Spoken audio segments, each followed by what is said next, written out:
Esse vídeo é uma contribuição que a Associação Brasileira de Antropologia faz para a compreensão da situação das terras de quilombos no Brasil. Alcântara é especialmente importante porque demonstra, ao longo de uma trajetória histórica, diferentes relações e contradições entre terras de quilombos e o Estado brasileiro. Ao apresentar esse vídeo, a ABA continua na sua trajetória de combate ao racismo no Brasil.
Até pouco tempo, o significado do termo quilombo estava ligado às definições utilizadas no período colonial e imperial para perseguir e punir escravos fugidos.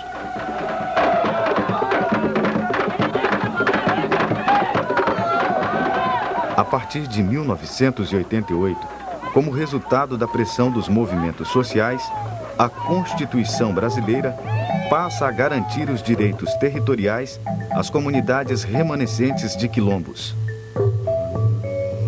Embora tenha um conteúdo histórico, o termo quilombo é ressemantizado, passando a assumir novo significado, tanto na literatura especializada, quanto para as comunidades negras rurais, que buscam hoje, em todo o Brasil, o reconhecimento de seus territórios.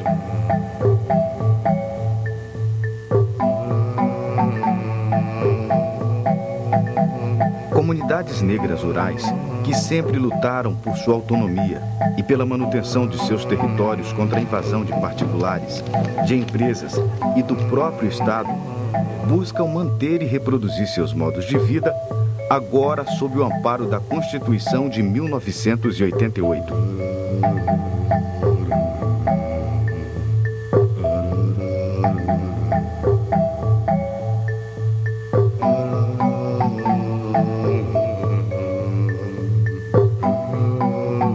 Apesar do amparo constitucional, nas comunidades negras rurais de todo o país, é flagrante o desrespeito pelos direitos humanos mais elementares, como o direito à moradia, à educação, à saúde. Em muitos casos, não são garantidos sequer o direito de ir e vir, o direito ao acesso aos recursos naturais e o direito de exercer suas práticas culturais.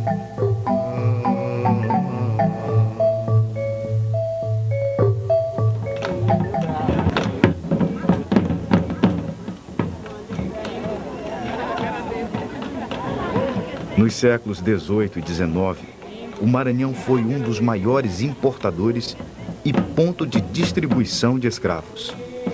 A população de negros no Maranhão, em algumas épocas, chegou a mais de 70%, como consequência da importação de milhares de peças, como eram chamados os escravos.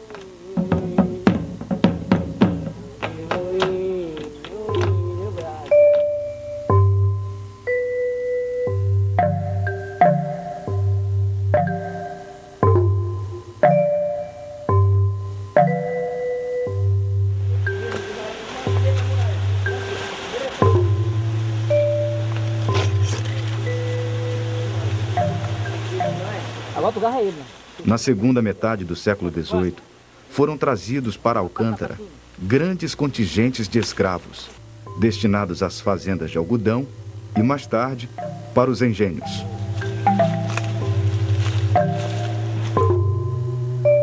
Alcântara mantém sua proeminência econômica baseada no trabalho dos negros até fins do século XIX.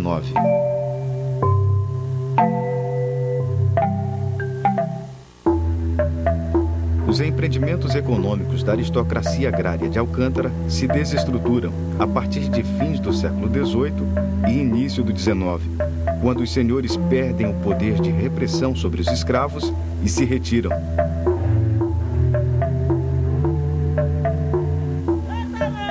A retirada dos brancos permite que negros e indígenas, antes mesmo da abolição da escravidão, ocupem as áreas abandonadas produzindo autonomamente.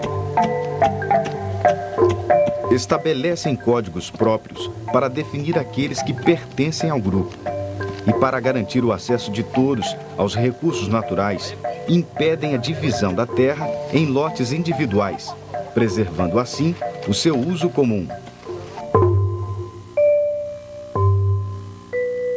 Em 1760, com a expulsão dos jesuítas e mais tarde, com a retirada de outras ordens religiosas de Alcântara, os negros se apropriam não somente das terras, como passam a elaborar suas próprias formas de cultuar seus santos.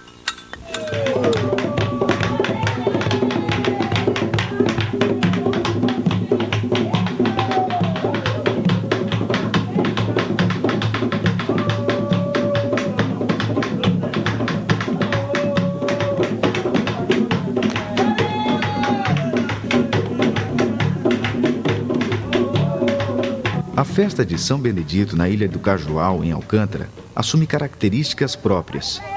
Grande parte do ritual é realizado por mulheres e crianças.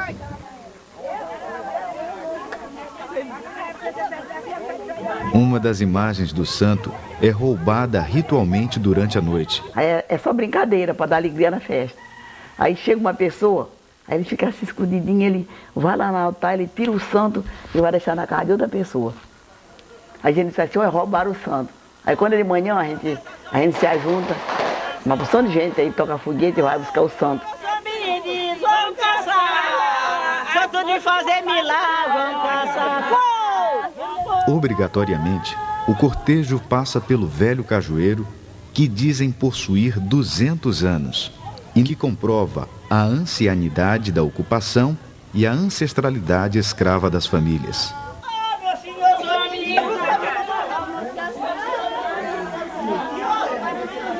A imagem roubada é encontrada e, nesse momento, há uma troca ritual de acusações entre o menino que personifica o juiz e as mulheres. Foi de noite.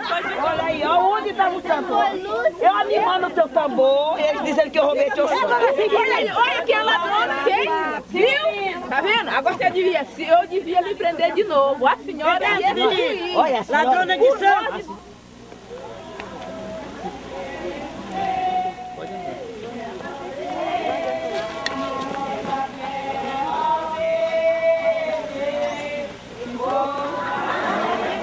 A economia desses grupos se organiza de modo a garantir uma reserva de recursos destinados à promoção de festas e rituais, os fundos cerimoniais.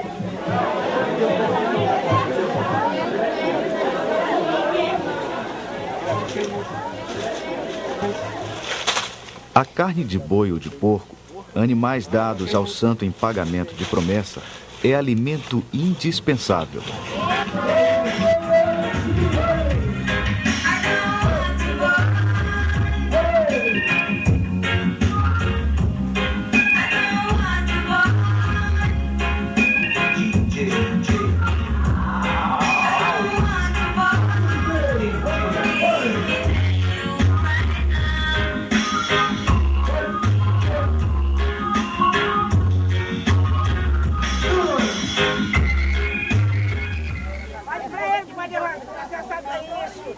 Todo mundo tem mais fé nele, no milagre dele, do que nos outros santos. É, porque ele é um pretinho, aí todo mundo quer bem o preto santo. Pede passou um fulano de tal, nada acorda. Pede passou um Benedito, é só corrido.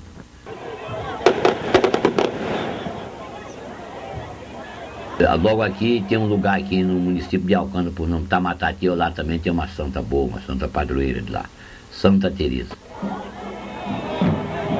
O povo tem muita fé nessa santa. Lá as terras, lá o lugar, tudo é da Santa, terra da santidade. Quando chega tempo da festa aí, tudo que tem encosta pra lá. Pra fazer a festa da Santa. É boi, e é porco, e é farinha, é muita tapioca, e é arroz, o povo tudo leva.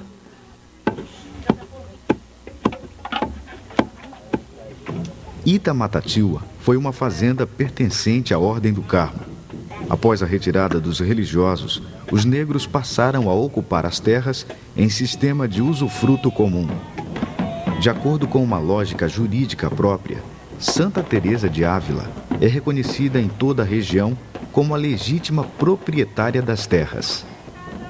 Os negros de Itamatatiua reverenciam a santa através de uma grande festa que simboliza também o pagamento pelo direito de usar as terras.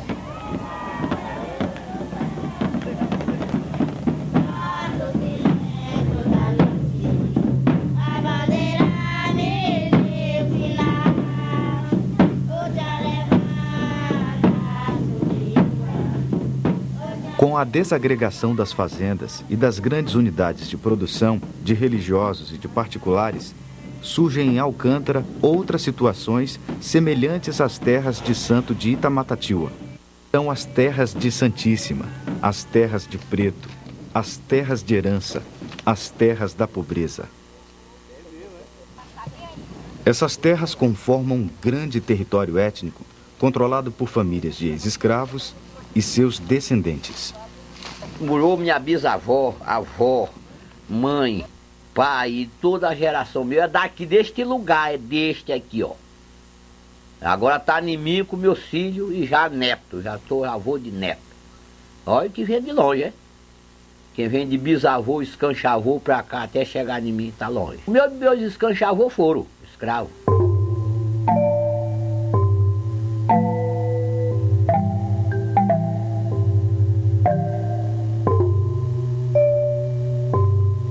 O que teria ocorrido de mais peculiar quando nós falamos da história de Alcântara, sobretudo da questão dos quilombos de Alcântara, é que teria havido aí uma fuga dos brancos. Os moradores locais, nas suas narrativas históricas, eles explicam como os senhores fugiram em final do século XVIII, início do século XIX, quando o preço do algodão caiu no fundo do poço e levaram tudo, desde baldrame, janelas, telhas que então eram muito valiosas e todas as madeiras de lei que compunham as unidades residenciais, foram todas levadas. Tanto que hoje na paisagem de Alcântara você não encontra uma casa grande.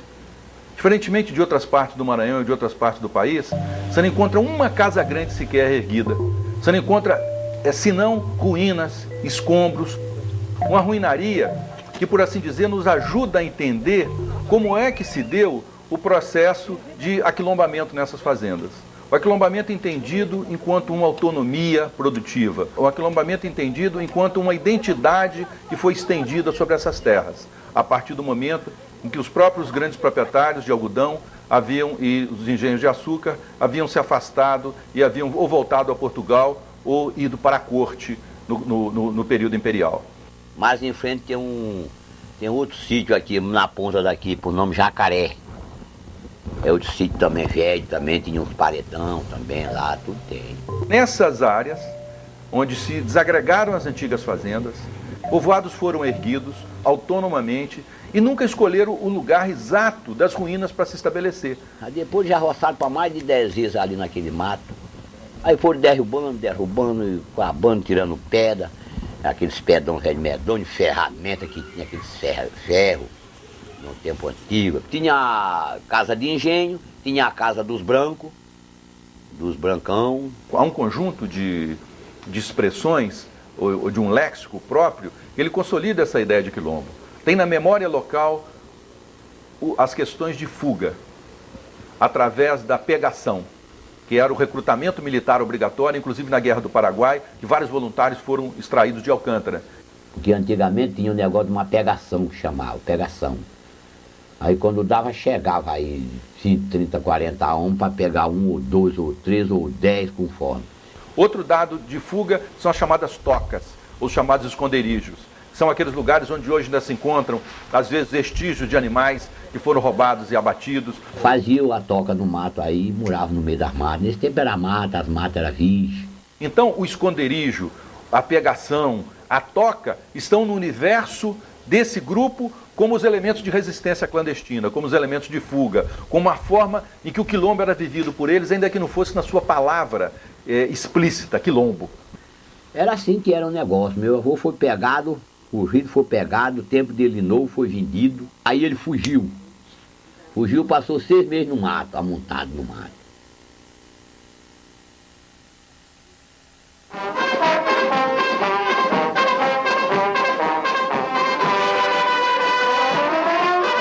A festa do Divino Espírito Santo é uma representação da corte e da sociedade imperial. É um ritual que envolve os moradores de Alcântara de diferentes classes sociais.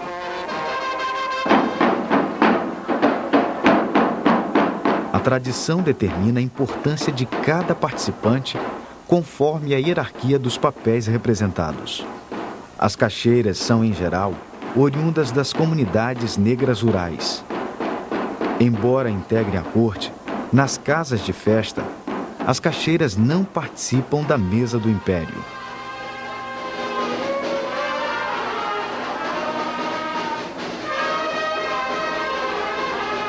Cabe à caixeira-mor a obrigação de servir a bebida aos membros de sua mesa. O empenho de Dona Margarida, ao exercer todos os anos suas funções de caixeira-mor, não deixa transparecer um drama pessoal que já dura mais de 20 anos. Dona Margarida é uma das milhares de pessoas que foram arrancadas de seus locais de origem para a implantação da base de lançamento de Alcântara. Aquela beleza, aquele conforto grande que a gente tinha lá, nós tinha muito buriti, nós tinha muita jussara, nós tinha muito babaçu, nós tinha muita manga, garapé bem pertinho, vajão enorme. Em 27 de outubro de 1980, o governo estadual decreta a desapropriação por utilidade pública de 52 mil hectares do município para a implantação da base de lançamento de Alcântara, expropriando 2 mil famílias.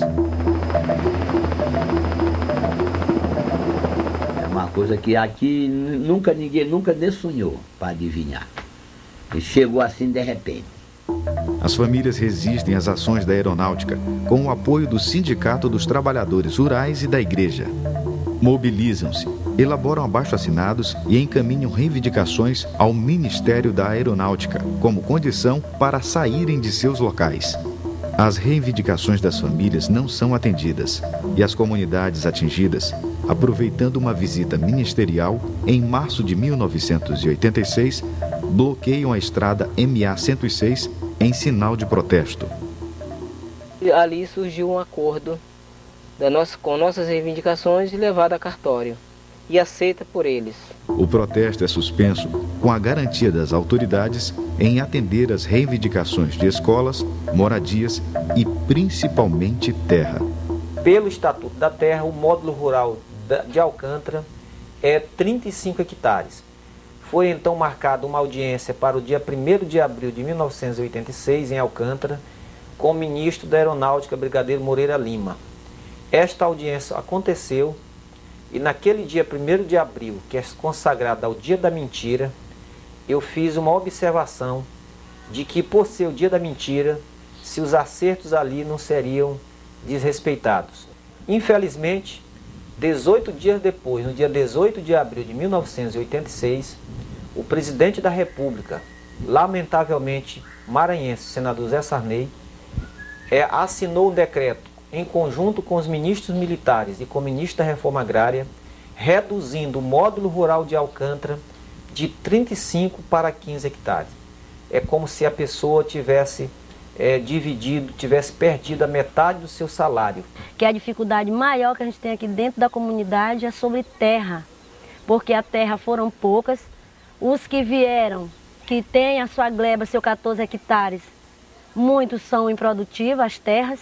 Os que são produtivas, tem vários filhos que na época que veio para cá, estava adolescente, uns jovens, hoje já estão com famílias. E o que aconteceu? Não, estão sem terra para trabalhar.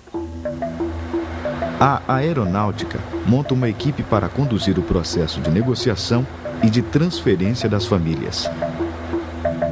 Essa equipe, que era composta de um veterinário, que a gente acha um absurdo, uma pedagoga, uma advogada, 2 técnicos.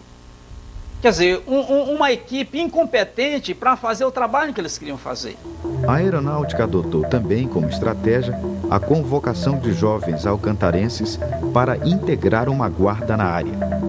Os jovens filhos de camponeses foram levados a São José dos Campos, no estado de São Paulo, onde receberam treinamento militar e cursos de enfermagem de modo a auxiliar a equipe de relocação. Foi assim preparado um aparato para que a comunidade se sentisse protegida. Quem está me tirando daqui são pessoas que eu conheço, então eu estou confiante. 7 horas da manhã o carro estava pitando na porta, Pepe, aquele carrão enorme, e aí na porta. De que é a mudança? As famílias receberam indenizações muito aquém do que possuíam e foram remanejadas compulsoriamente para uma área distante do mar e alojadas nas chamadas agrovilas, controladas pelos militares. Eu lembro bem de uma casa que nós chegamos para pegar as coisas das pessoas lá, e lá tinha uma senhora. Uma senhora, eu creio que acho que uns 80 anos. E como eu era enfermeiro, geralmente eu ficava para acompanhar, né, saía por último da comunidade. O caminhão ficou a uma certa distância e eu vinha com ela pegando no braço dela, e nós estávamos assim já uns quase 100 metros longe da casa, e ela pediu que eu soltasse o braço, e ela olhou para trás e ficou olhando, né, para casa. Aí ela estava chorando. Eu tinha assim um jardim de flor na porta, tinha um cajueiro, eu tinha um cajazeiro, eu tinha um coqueiro. Aí eu peguei logo meus 400 cruzeiros, eu peguei, né? Peguei que eu comprei uma cama, comprei um guarda-roupa, comprei um raido. Uma coisa dessa é doído. Você sair com uma coisa que fosse afregelado. A aeronáutica impõe regras e interdições para a ocupação das agrovilas. Vender todos os porcos para não levar porco para lá, para não ter criação de porco. Porco para não olhar sujeira na rua, entendeu? O porco é importante na economia desses grupos, funcionando como reserva de valor e como alimento. A carne de porco é imprescindível nas festas e rituais. A aeronáutica proíbe a reforma e a construção de novas casas nas agrovilas. Os novos casais têm como alternativa sair para a periferia de Alcântara, para a periferia de São Luís, ou permanecer nas agrovilas enfrentando os militares. Essa casa nós construímos até com muita dificuldade, porque na época o comandante não queria aceitar a nossa casa no local que está, porque eles achavam que ia ficar em frente à casa de farinha, que é a minha casa, assim, ao lado. Então, que ia empatar a visão da casa de farinha. O que nós estamos mais preocupados aqui nas nossas agrovilhas é as nossas casas, que está do jeito que estão. Já tem casas que já caíram. E eu ganhei essa casa para mim ficar aí debaixo até o dia que eles quiserem. Não me adianta. Essa casa não é minha. E não é minha e não é de ninguém aqui. Nós não temos documento nenhum dessa casa. Nós não temos documento nenhum de terra.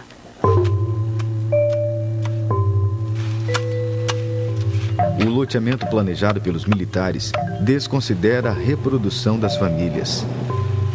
Casos como o de Dona Gelsa, que casou com um dos 5 filhos de um relocado, são comuns nas agrovilas. Ele não ganhou gleba de terra. Então a gente trabalha em gleba de outras pessoas. Ele começou a trabalhar com o pai dele, que mora aqui na comunidade. Mas como a gente viu que 14 até 17 hectares para 2, 3 famílias como ele, ele já tem 5 filhos, que já trabalha em roça, então fica difícil. A divisão em lotes transforma violentamente um campesinato de terras de uso comum, característico das situações de terras de remanescentes de quilombos, em campesinato parcelar, afetando a sustentabilidade desse grande território étnico. Os lotes individuais não dispõem de todos os recursos naturais necessários à sobrevivência das famílias. A gente pegava qualquer lugar para trabalhar, não tinha essa divisão não. Eu não tinha. Agora que a gente tem, cada local tem a sua aqui. O trabalho em glebas de vizinhos introduz o pagamento pelo direito de cultivar a terra, prática inexistente nas comunidades de origem. Todo mundo era liberto para trabalhar, todo mundo fazia só roça liberta. Então hoje a gente trabalha na gleba de um que dá, amanhã ele faz roça em outra gleba que dá, né? Que a gente só paga às vezes pelo que é colhido. As famílias tentam se adaptar à nova situação de campesinato parcelar e, nessa condição, enfrentam as consequências do decreto que reduz o módulo rural de Alcântara de 35 para 15 hectares. E hoje nós estamos comprando, todo ano nós compramos farinha. Quem olha diz que ele é um preguiçoso, todo ano. Arroz a gente sempre compra, porque é pouco que dá. Nós ficamos até assim numa mal situação, que nós se tornamos pessoas invadidoras, invadir mato da aeronáutica para poder tirar madeira para vender, né? Tirar às vezes areia para vender, assim que a gente constrói. Aí voltou com o mesmo tempo da escravidão.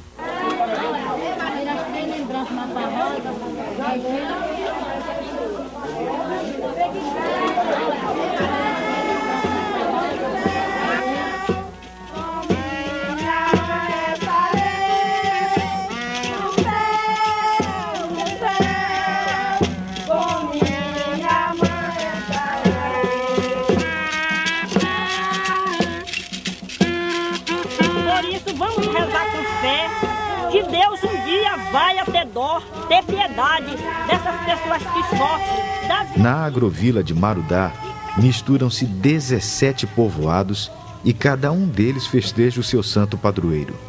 A escassez de recursos, provocada pela relocação, aumentou muito o esforço para que as festas se realizem, já que esses grupos foram privados das condições normais de manutenção dos fundos cerimoniais. E que aqui é muito difícil. Por quê? Porque aqui nós não podemos fazer uma macaeira, não temos o óleo, não temos a tapioca. E que nós estamos levando essas festas porque nós não podemos parar. Porque são festas de tradição e nós fazemos a maior força. Onde nós morávamos era muito bom, a gente ia para a roça da gente trabalhar de manhã, conforme a maré. Quando era 11 horas ou 10 horas, o homem vinha-se embora da roça, pegava o corpo, ia para o garapé, pegava o peixe, o marisco. Quando era 4 horas, estava em casa. São bem misturadas, atividade de pesca e de lavoura. As duas caminham bem juntas, né? No horário você está na roça, no outro você está pescando. Nos dias que antecedem aos lançamentos, a base interdita uma grande área de segurança que atinge vários povoados, impedindo a pesca e o trabalho na lavoura. São 4 ou 5 dias sem pisar na praia. Uma vez mesmo meu marido estava lá pescando, chegou o helicóptero e saltou disse assim, ó, se você não sair daí, você vai já preso. E nós estamos prejudicados, porque nós vivemos da praia, do peixe. Lá que é a nossa feira. Nós morávamos bem na beira da praia, um lugar chamado Ginipaúba, era bem na beira da praia. Os peixes estavam dentro da rede e nós estávamos olhando da nossa casa, os peixes lá no cerco, cação, pescada, tudo. Quer dizer que aqui tudo acabou. Eu vivi assim mais, não sei como, sei lá, melhorada de situação da minha vida, da propriamente a minha vida, a minha saúde. É muito difícil a vida aqui. Eu não estou aqui para me falar da base. Mas é muito difícil a nossa vida aqui. E hoje estão lá. Os mortais, restos mortais das pessoas estão lá. São as catatumbas, tudo lá. Com as cruzes. Estão tudo lá, ninguém pode visitar não. A minha vontade era que eu não tivesse saído de lá. Tinha um dia de eu sair de lá, entendeu? Pela minha morte. Eu, a bem da verdade, naquele momento, naquele período, por ser jovem, eu também acreditava que eu teria alguma chance.